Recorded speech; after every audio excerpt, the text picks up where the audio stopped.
Karena apa kawan-kawan? Ketika kawan-kawan bangun pagi dengan perasaan bahagia, dengan rasa syukur, kawan-kawan memancarkan energi yang positif ke alam semesta. Dan tanpa kita sadari, selama ini kita itu malah lebih sering mencatat pengeluaran daripada pemasukan.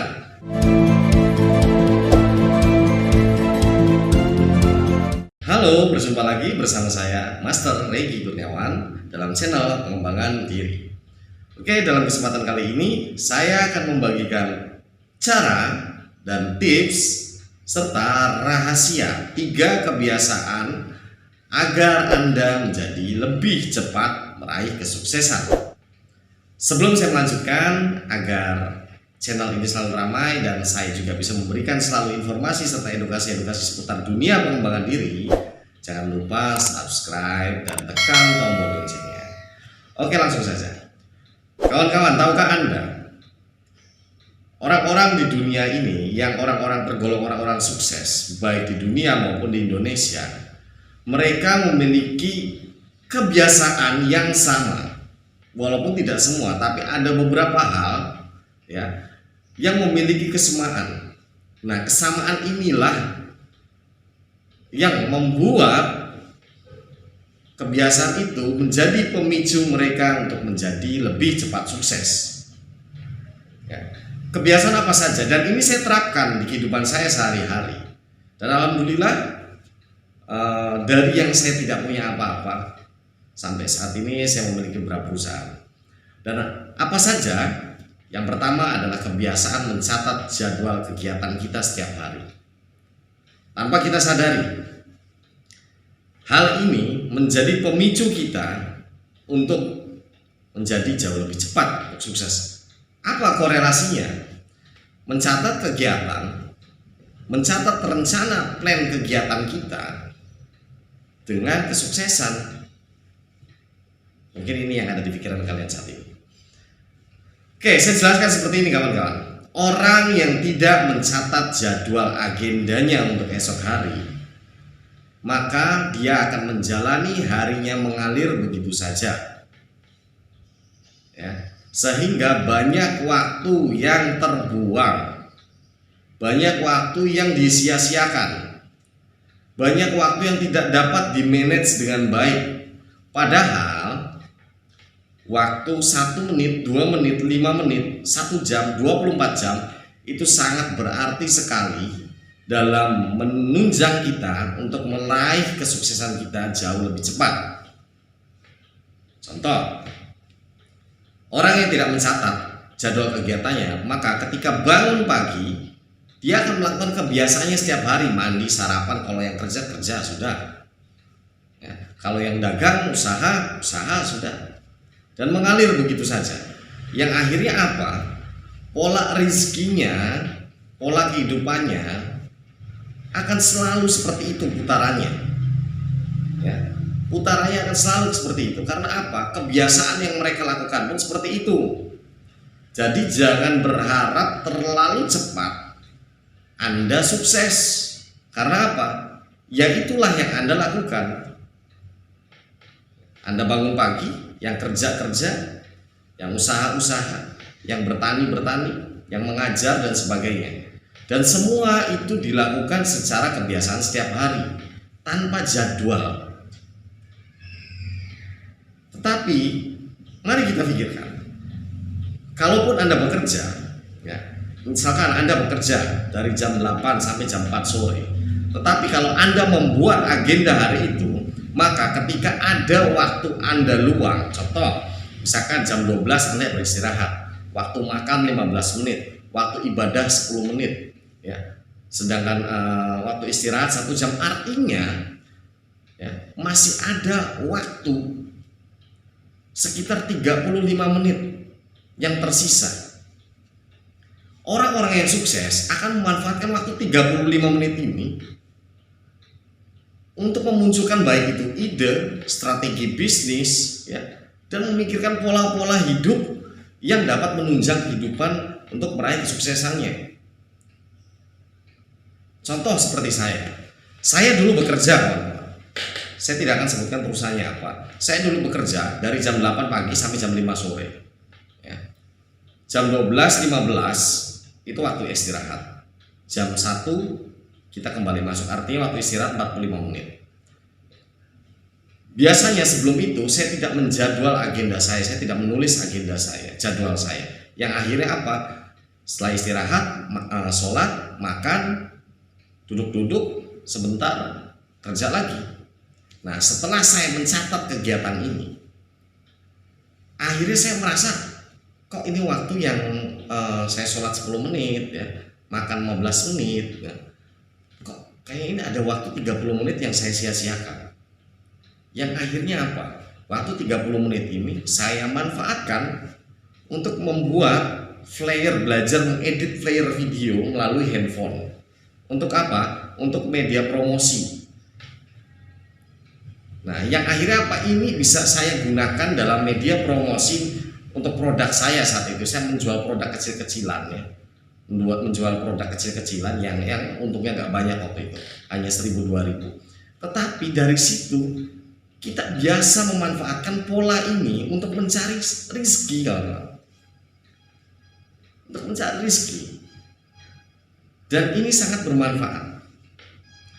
Ketika saya terbiasa mencatat seperti itu, akhirnya ketika saya melihat ada waktu yang memang luang dan kosong, akhirnya saya berusaha berpikir keras untuk menciptakan sebuah ide-ide bagaimana saya bisa memanfaatkan waktu yang masih ada ini untuk menghasilkan sesuatu yang menunjang saya, memicu saya untuk meraih kesuksesan saya, entah itu ide bisnis kah atau lain dan sebagainya. Jadi belajarlah mulai sekarang mencatat segala agenda Anda untuk esok hari. Ya, jadi malamnya kita catat dulu. Misalkan Anda bingung nih mau apa, enggak apa-apa, catat saja kegiatan yang biasa Anda lakukan dulu. Misalkan bangun pagi jam 7, kerja jam 8, istirahat jam 12, pulang kerja jam 4. Nah, catat semuanya dengan detail. Sesuai dengan kebiasaan Anda saja dulu. Nanti ketika Anda terbiasa mencatat ini, Anda sering ke depannya ini nanti akan semakin sering melihat banyak waktu yang terbuang. Loh, ini masih ada waktu sekian menit, masih ada waktu sekian jam, saya bisa ini memanfaatkan waktu ini. Nanti Anda akan muncul pola seperti itu ketika Anda terbiasa mencatat kegiatan Anda. Itu yang pertama. Itulah kenapa orang-orang besar memiliki asisten, kawan-kawan. Ketika kita sudah besar, sudah banyak jadwal, sudah banyak agenda, ya, bukannya tidak bisa mencatat sendiri jadwalnya.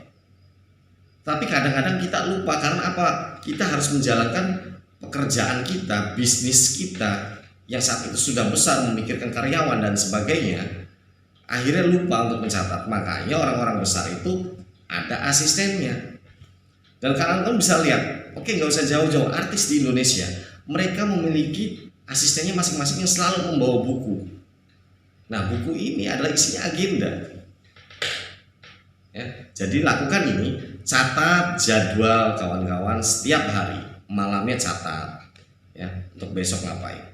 Lalu yang kedua yang perlu kawan-kawan lakukan adalah ketika bangun pagi, buat diri kawan-kawan merasa bahagia.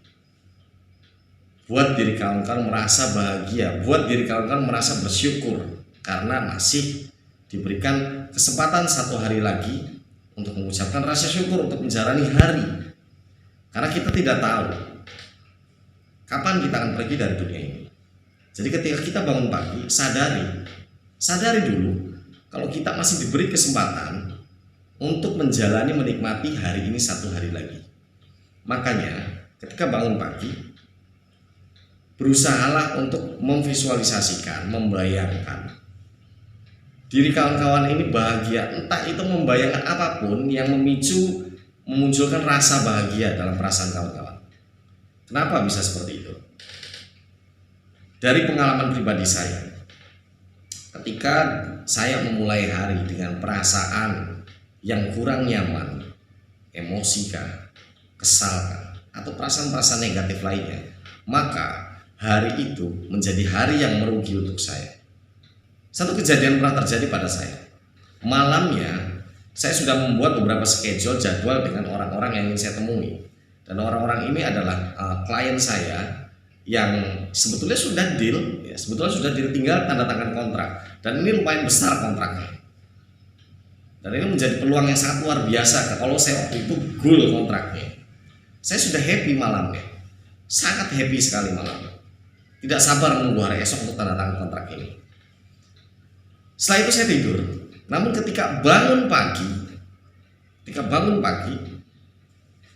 saya ada perasaan kurang nyaman ketika saya bangun pagi. Karena apa? Ini bukan pengalaman pribadi. Karena pada saat itu istri saya punya masalah dengan tetangga, dan cerita pagi itu ke saya. Baru bangun, belum mandi, dia sudah cerita. Otomatis saya pun ikut berubah moodnya, ikut berubah kondisi emosionalnya. Terganggulah hari saya tuh, yang tadinya malamnya sudah merasa bahagia, tapi seketika itu juga emosi saya langsung berubah. Dan apa yang terjadi kawan-kawan? Ketika saya sudah siap-siap mandi dan ingin berangkat, saya dapat WA WhatsApp dari rekan bisnis saya. Mohon maaf Pak Regi, untuk hari ini kami belum bisa bertemu dikarenakan ada hal urgensi. Saya langsung aduh. Tapi saya masih coba untuk berpikir positif, ya. Coba untuk berpikir positif, oh mungkin besok. Tapi ternyata apa? Ternyata justru mereka bertemu dengan orang lain yang menawarkan jasa atau produk yang sama seperti saya, yang akhirnya deal dengan orang lain. Itu menjadi satu kerugian untuk saya, yang akhirnya dari situ saya mengambil pelajaran dan saya memberikan nasihat pada istri. Tolong ketika pagi bantu saya untuk membuat mood saya, emosi saya, perasaan saya bahagia. Ya. Jadi pasangan juga sangat penting kawan-kawan. Karena yang namanya rumah tangga pasti kondisi emosional kita itu pasti ada hubungannya dengan kehidupan sehari-hari juga. Ya. Jadi berikan edukasi ke pasangan kita ketika pagi, tolong jangan menceritakan saya hal-hal yang dapat memancing emosi, memancing perasaan kurang nyaman, perasaan negatif dan sebagainya. Buatlah cerita-cerita atau bantu saya untuk membuat saya merasa bahagia. Itu yang perlu kawan-kawan lakukan. Karena apa kawan-kawan? Ketika kawan-kawan bangun pagi dengan perasaan bahagia, dengan rasa syukur, kawan-kawan memancarkan energi yang positif ke alam semesta. Dan law of attraction, apa yang Anda pikirkan, itu yang akan terjadi. Ketika Anda memancarkan energi positif, maka energi positif pula yang akan datang kepada Anda. Di video saya yang sebelumnya, saya menjelaskan tentang konsep bagaimana energi ini bekerja. Ya, jadi kawan-kawan bisa lihat video saya yang sebelumnya. Di sana kawan-kawan bisa mempelajarinya. Ya, jadi ketika kita memiliki perasaan bahagia, kita memancarkan energi positif ke alam semesta, dan alam semesta akan mengembalikan lagi kepada kita tentunya dengan hal-hal yang positif. Nah, itu yang perlu kawan-kawan lakukan. Yang ketiga kawan-kawan, kembali lagi mencatat. Ini berhubungan dengan uang. Ya, kenapa saya membahas ini tentang uang? Karena masyarakat kita selalu menghubungkan kesuksesan itu dengan harta, yaitu uang. Nah, namun banyak dari kita semua yang tanpa kita sadari ada kebiasaan kecil sepele, ya. Namun ini sangat bermanfaat dan sangat tidak kita duga saat ini. Ada salah satu hukum namanya adalah hukum Price Law. Ya, hukum ini adalah hukum tentang segala sesuatu yang dicatat dan ditulis itu akan berkembang. Dan tanpa kita sadari selama ini kita itu malah lebih sering mencatat pengeluaran daripada pemasukan.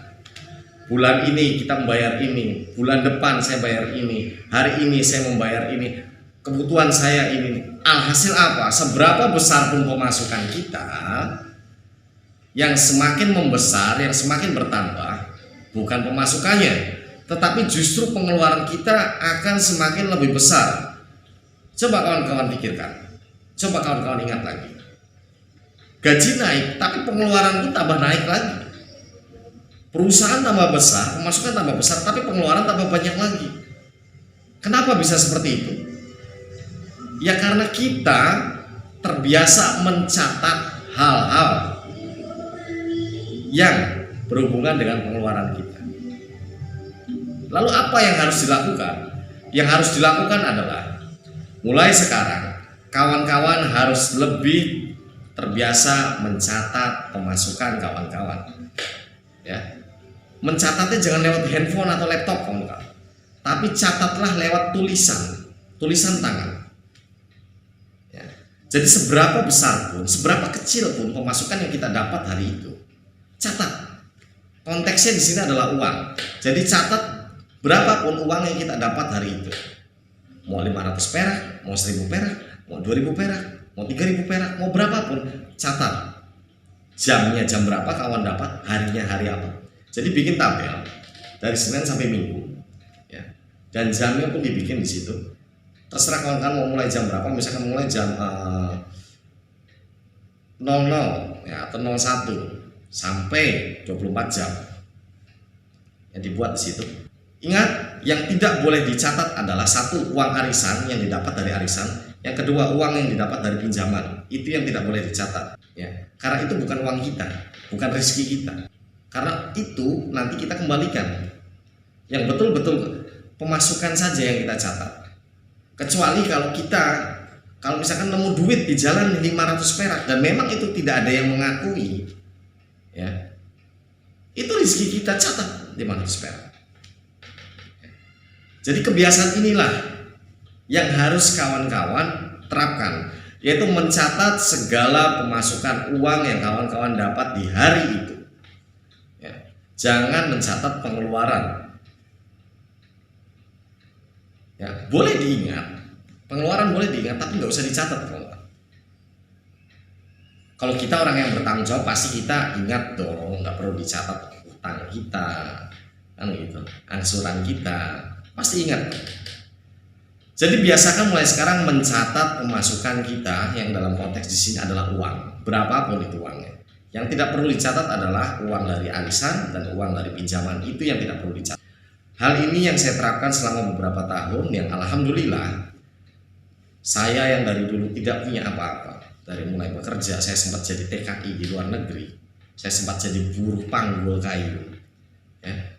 Namun ketika saya menerapkan semua ini, alhamdulillah dengan izin Allah, saya mulai membangun bisnis saya mulai mengembangkan bisnis saya, dan alhamdulillah saat ini saya memiliki kecukupan yang luar biasa yang dilimpahkan oleh Allah Subhanahu wa Ta'ala.